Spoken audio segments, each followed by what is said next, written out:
Bob Duggan could easily have called it a career in 2015, after he sold Pharmacyclics, his cancer drug biotech, to AbbVie. He was 71 years old and worth some $3 billion.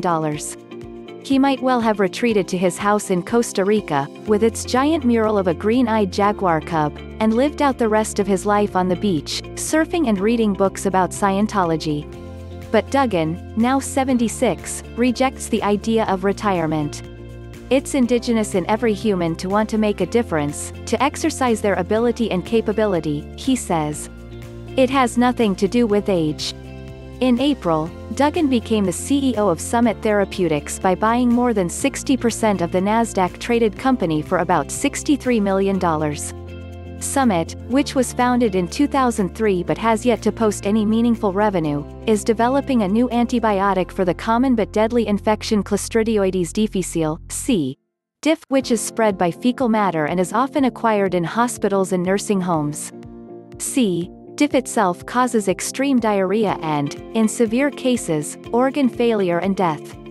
Every year almost 250,000 Americans are infected with C. diff, and 13,000 die. It's a noble place for Duggan to try to make a difference, but it's also a difficult one. Nobody disputes that antibiotics are one of the great success stories of the 20th century. Before penicillin was discovered in 1928, infectious diseases were the leading cause of death in America, and life expectancy at birth was just 58 years. Antibiotics changed everything.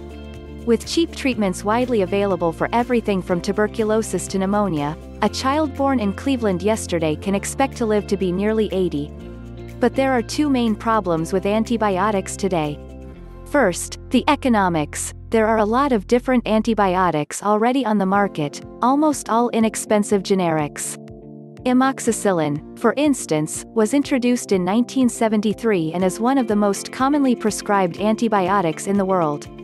Off patent for decades, it now costs less than $1 per pill and is highly effective.